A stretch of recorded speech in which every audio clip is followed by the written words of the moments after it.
ये बात कि ये कीमती वोट क्यों बोलते हैं आप लोगों के बीच में आके? ये कीमती वोट इसलिए बोलते हैं, इस वोट की कीमत बहुत अनमोल है। जब आप ईवीएम मशीन पे चुनाव के इलेक्शन के दिन बटन दबाने जाते हो, 5 सेकंड जो आप बटन दबाते हो ना, वो 5 सेकंड के लिए जो बटन दबाते हो, उसका बटन 5 साल तक रिजल्ट देता है। अगर आपने गलत बटन दबाया है तो वो 5 साल तक आपको तंग करेगा। अगर आपने सही बटन दबाया है तो आपके बच्चों का भविष्य, आपके शहर का विकास, आपका विकास वो बटन करेगा। ये बात आपको सोचनी चाहिए। आप लोगों को चर्चा करनी चाहिए अपने परिवार में बैठ के कि हम इनको वोट दे तो क्यों दे और इनको वोट ना दे तो क्यों ना दे। ये बात चिंतन करने की है। ये जो अभी मनोरंजन चल रहा था, ये सब आप लोगों के लिए था, लेकिन जो ये 5 तारीख को चुनाव है, ये कोई मनोरंजन नहीं है। ये मैं बात आप लोगों के बीच में कहना चाहता हूँ। ये कोई मनोरंजन नहीं है जिसका मनोरंजन बटन दबा के किया और चल दिए। बाद में आप लोग ही बोलते हैं कि इसने हमारे शहर के लिए क्या किया। वोट तो आप लोग देते हैं, गलत वोट आप देंगे तो आप ही को ही भुगतना पड़ेगा। पिछले 20 सालों में इसने हमारे हिसाब के लिए जो किया आप लोगों को पता है। आज उनके नाती पोते, पोता पोती, रिश्तेदार पता नहीं लंदन से, अमेरिका से, बॉम्बे से, सारे गलियों में घूम रहे हैं, सारे गलियों में घूम रहे हैं और बता रहे हैं उनके साथ वाले 20 जने कि ये मेरा, ये जिंदल, सावित्री जिंदल का नाती है। बोले वो लोग कहते हैं भैया 20 साल में तो देखा नहीं इस नाती को, अब क्यों आया है ये? वो कहते हैं पोता है। बोले 20 साल में तो इसको देखा नहीं, अब क्यों आया है ये? बोले ये उसका बेटा है। बोले 20 साल में तो हमने देखा नहीं, अब क्यों आया है ये? तो ये जितने लोग आए हुए हैं आज, वो इसलिए आए हुए हैं क्योंकि हमने इनकी पोल पट्टी खोलनी शुरू कर दी है। हमने जनता को सच्चाई बता दिया है कि इन्होंने 20 साल से हिसार की जनता में आंखों में धूल झोंकी है। इसलिए उनको लग रहा है कि हम चुनाव हार गए हैं। इसलिए उनको लग रहा है कि आज उनको बुला के गली गली वोट मांगा जाए और लोगों को मूर्ख बनाया जाए, वोट लेके फिर 5 साल गायब हो जाए। हिसार का विकास, हिसार की जनता की सुख सुविधा उनको कुछ नहीं पड़ी इस बात से। अगर उनको पड़ी होती तो वो अपने जिंदल हॉस्पिटल में आयुष्मान कार्ड चालू करते। अगर उनको पड़ी होती तो वो आज जिंदल स्कूल के अंदर गरीब बच्चों को पढ़ाते। अगर उनको पड़ी होती तो अपनी जिंदल फैक्ट्री में हिसार के युवाओं को रोजगार देते। आज वो रोजगार देते हैं एमपी के लोगों को, यूपी के लोगों को, बिहार के लोगों को। हिसार के लोगों को रोजगार क्यों नहीं देते? कहते हैं हिसार के लोग बेकार है, हिसार के लोग काम नहीं करते, हिसार के लोग हमारी फैक्ट्री बंद कर देंगे। ये सोच है उनकी सेवा करने की। ये बात आपको सोचनी पड़ेगी। ये बात मैं आप लोगों के बीच में कहने आया हूं। इन लोगों ने हमेशा हमारे हिसार से पैसा इकट्ठा किया, स्कूलों में पैसा इकट्ठा किया करोड़ों रुपए, जिंदल हॉस्पिटल में पैसा इकट्ठा किया करोड़ों रुपए, जिंदल फैक्ट्री में पैसा इकट्ठा किया करोड़ों रुपए और उन पैसों को ले जाके बॉम्बे में 500 करोड़ का महल बना लिया, अमेरिका में 500 करोड़ का महल बना लिया। आपके लिए आज तक 1 रुपया अपनी जेब से खर्च नहीं किया इन्होंने। जिंदल स्कूल में फीस कितनी है आप लोगों को पता है। जिंदल हॉस्पिटल में कितना महंगा इलाज है आप लोगों को पता है। जिंदल फैक्ट्री में यहाँ पे जितने युवा बैठे, एक भी नौकरी करता हो तो आप मुझे हाथ खड़ा करके बता दीजिए। कोई नौकरी नहीं करता, किसी को नौकरी नहीं देते। ये बात आपको सोचनी होगी। जो 80 साल की बुजुर्ग महिला, क्या वो आपकी सेवा कर सकती है? क्या यहाँ पर जो युवा बैठे हैं वो अपनी 80 साल की माँ को या दादी को ये कहेंगे कि जाओ दादी रसोई में से 1 गिलास भर के मेरे लिए लिया तू? नहीं कहेंगे। ये संस्कार नहीं है हमारे। 80 साल की दादी का हम सेवा करेंगे, उनका बेटा सेवा करेगा, उनका पोता सेवा करेगा, हिसार की जनता सेवा करेगी।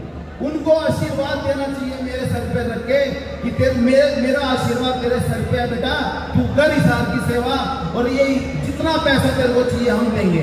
लेकिन नहीं, पैसे तो उनको खर्च ही नहीं करते हैं। ये बात आपको सोचनी होगी, समझनी होगी। ये बात आपके परिवार को समझनी होगी। मेरे युवा साथियों, इस बात का आंदोलन चलाना होगा आपको। इस बात का आपको हिसार के अंदर एक आंदोलन चलाना पड़ेगा।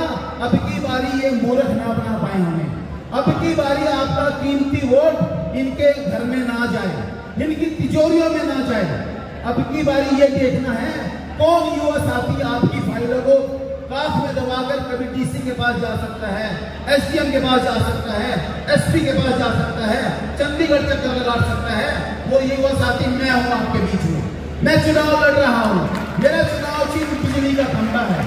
जैसे बिजली का खंभा 12 महीने 24 घंटे न धूप देखता है, ना छाव देखता है, ना बारिश देखता है, ना सर्दी देखता है, ना गर्मी देखता है, ना तूफान देखता है, हरदम खड़ा रहता है और अपनी सेवाएं आप लोगों को देता है। बिजली का खंभा ऊर्जा देता है और रोशनी देता है। वैसे ही आपका भाई, आपका बेटा आपके बीच में 5 साल तक खड़ा मिलेगा। ये बात मैं आप लोगों के बीच में कहने आया हूं। ये बात आप लोगों को सोचनी चाहिए कि उनको वोट ना दे तो क्यों ना दे, और हम मुझे वोट दे तो क्यों दे। कमल गुप्ता आपके बीच में 10 साल मंत्री रहे। कमल गुप्ता ने यहाँ पर टाउन पार्क में इतने करोड़ों रुपए खराब कर दिए। वो करोड़ों रुपए हमारे शहर में लगते, कॉलोनियों में लगते। जो 25 साल से सीवर लाइन खराब पड़ी है हमारे शहर के अंदर, जहाँ पर बदबू होती है, पानी भरती है, उसको पता नहीं है पैंट उठा के कैसे चला जाता है। जब सीवर का पानी गली में भर जाता है तो उसको नहीं पता कि सीवर भर जाता है तो कितने मच्छर होते हैं, कितने बच्चे बीमार होते हैं, कितने गरीब लोगों को हॉस्पिटलों के चक्कर काटने पड़ते हैं। सावित्री जिंदल उस समय कहाँ थी जब कोविड का समय था, जब यहाँ पर लोग बीमार हो रहे थे, मर रहे थे। उनको उस समय तो याद नहीं आई हिसार के लोगों की। आज याद आई अचानक। वो इसलिए याद आई है दोस्तों, जैसे जिंदल फैक्ट्री के सामने जो पुल बना था सांप की तरह, वो ये जिंदल गेस्ट हाउस इसलिए है क्योंकि ये लोग कभी कभी साल 6 महीने में आते हैं यहाँ पे। ये कभी कभी आराम फरमाने आते हैं यहाँ पे, नहीं तो ये दिल्ली, बॉम्बे, अमेरिका रहते हैं। इनके जितने बच्चे हैं वो सब बाहर रहते हैं। आपके पास उनका मोबाइल नंबर भी नहीं होगा, ना आप उनसे कभी मिल सकते, ना मिले होंगे। इनका बेटा नवीन जिंदल बीजेपी में है और खुद इनकी मां निर्दलीय चुनाव लड़ रही है। जब उनका बेटा ही उनके लिए वोट मांगने के लिए हिसार नहीं आ रहा तो हम उनको वोट क्यों दें? जब उनका बेटा ही उनके लिए वोट नहीं मांग रहा तो हमारा परिवार उनको वोट क्यों दे? जब उनका बेटा ही वोट मांगने नहीं आ रहा तो हमारे दोस्त उनको वोट क्यों दे? ये बात आपको सोचनी होगी। अगर ऐसे ही वो नीयत की साफ है, ऐसा ही उनको हिसार की सेवा करनी है तो खोले अपने तिजोरियों के दरवाजे।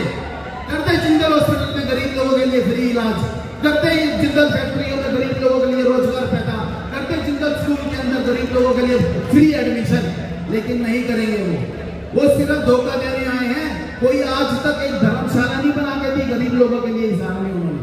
कोई आज तक एक स्कूल नहीं बना के दिया उन्होंने हिसार के गरीब लोगों के लिए। कोई आज तक एक हॉस्पिटल बना के नहीं दिया उन्होंने गरीब लोगों के लिए।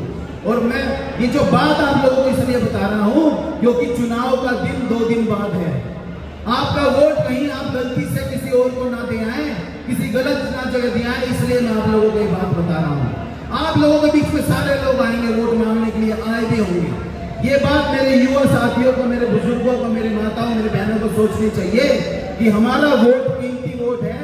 हम जिसको दे वो 5 साल तक हमारे बीच में खड़ा रहे, उसका मोबाइल नंबर हमारे पास हो, उसके घर के दरवाजे, उसके दफ्तर के दरवाजे 24 घंटे हमारे लिए खुले हो। उस आदमी को वोट देंगे हम, ऐसे आदमी को वोट नहीं देंगे जो 5 तारीख को शाम को 5 बजे हमारे वोट लेके हेलीकॉप्टर में बैठ के उड़न छू हो जाए।